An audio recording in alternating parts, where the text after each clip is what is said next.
everyone, I'm Lauren from My Something Beautiful Life, and I want to show you how I set up my Passionate Penny Pincher home planner for 2025. So I did this last year too, and I loved it, and so I did it again this year. But I uncoiled this planner and I added in some extra pages just so I could kind of customize it a little bit more. I have actually uncoiled quite a few planners this year. I think, well, this was the first that I did it to, but I've done it to 2 more since then. And if you want to see the full video flip through of how this planner is when it comes, I will link to that video right here in the cards, because this is not how it comes. So I want to show you just some of the changes I've made.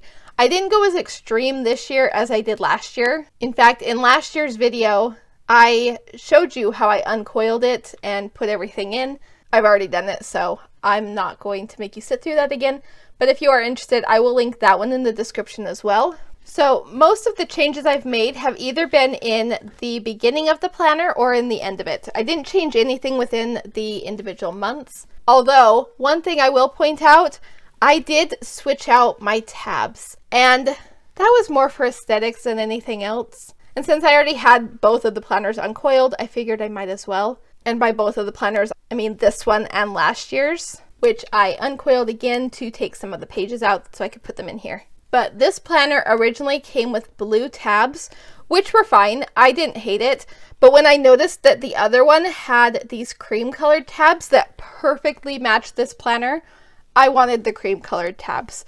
And so I did add those in so that the whole thing is cream colored, and I just took out the blue ones. Okay, so if you know the Passionate Penny Pincher home planner, then you will know that at the beginning there are quite a few different checklists and just various planning pages that will apply to the whole year. One of those is the spring cleaning checklist, and this was a page that I added in last year. I think all of these pages are ones I added in last year, but this is just another version of a spring cleaning checklist. This one is from Clutterbug. I just noticed that some of the items on this list were missing from this one and vice versa, and so I wanted both of them to be able to reference. On the back of it, I added a garden checklist, which actually worked out really well because it was right next to the yard and home maintenance checklist. But I love to garden, and so I love the idea of being able to map out throughout the year what different tasks will get done each month. The next thing that I added in was my zone cleaning checklist. So I like to use this monthly checklist for zone cleaning. I'm trying to pull off the sticky note so you can see the page better. I have 5 different zones, but there's only one of these pages. There's like a budget one too. I just wanted more, so I added 4 more. And then we still have the bill payment checklist over here. So I just love being able to break those down, and that was also very helpful to have last year. And I actually got this idea from Carrie Grace on YouTube. She does this as well for her zone cleaning, although I think she printed hers out on sticker paper or something and used some of the other pages that she wasn't using and just put them on top, while I actually uncoiled the planner and just put in the new pages because I wanted the other pages too. I didn't want to cover anything up. And for the front of the planner, that was actually pretty much all I did. And like I said, I didn't add anything into the months other than just switching out the tabs. So then in the back, let's go. Okay. So in the back of the planner, the first thing I added in was my notes pages I had already made that had my favorite meal ideas. I actually made these pages, I think like 3 years ago. It was more than just last year because last year I transferred these pages over as well. And I just keep adding to them throughout the year, like adding to the list. But I love having these for reference in the back of the planner, and I had no desire to just rewrite it over and over again. Plus, then I can use the notes pages that the planner came with for other things. Then I also actually even added in some extra note pages.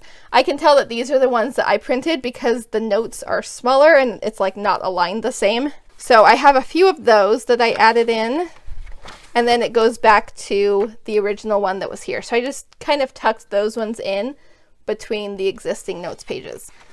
And then at the very end of the planner, I just put in some things that I like to have in there for reference. I love looking at different types of cleaning schedules, which is why I love the Passionate Penny Pincher home planner. I think it has an amazing existing cleaning schedule in it. I love the concept of zones from Fly Lady. as well as some other things that she teaches. I think she has a lot of really awesome techniques that can be very helpful. And then the other one that I also really love is the Clean Mama. This is her general cleaning schedule, and so I have that in there for reference. There are certain things about this that I really like, and so I like to keep it nearby. I also have her spring cleaning checklist here at the back, again just for reference. This is the 21 Days to a Clean Home from The Secret Slob, and I think she has a new version on her website now, but I actually really like the old version, and I happen to already have that download, and so that is the one that I chose to use. And then the last thing that I put in was the Fly Lady detailed cleaning list for the different zones. This is not something I follow. I have my own zones and my own tasks for each of them, but I wanted to be able to reference hers because she has some really good information throughout these pages too. And then since I had the planners uncoiled, I added in the sticker sheets that I've had from previous years. I'm really not great at using these, which is sad because I absolutely love these stickers so much. One of my things for 2025 is that I want to use more stickers in my planning. I tend to just start writing things down and then I never use my stickers. So I want to decorate more this year. So I put in these sheets from the 2 previous years. And then in the back pocket, I have the sheets from this year that came with this specific planner. And then also I have these 2 sheets that came with my work planner, also from Passionate Penny Pincher. So they're the same style, but they're more work related. So I definitely did not make as many changes to the planner this year as I did last year. I learned a little bit from what I did last year and realized what I need and what I don't need. And so I just took out a lot of the extras and just left my favorites. I love this planner so much, and I really love having those extra pages in there just to be able to reference, and just having the extra checklist to use for zone cleaning, things like that. Just a few little tweaks that make it a little bit more functional for me. But if you would like to see how I uncoiled it last year and everything that I added to it, you can check out this video right here. Thank you so much for watching, and I hope that you have a wonderful day. Bye-bye.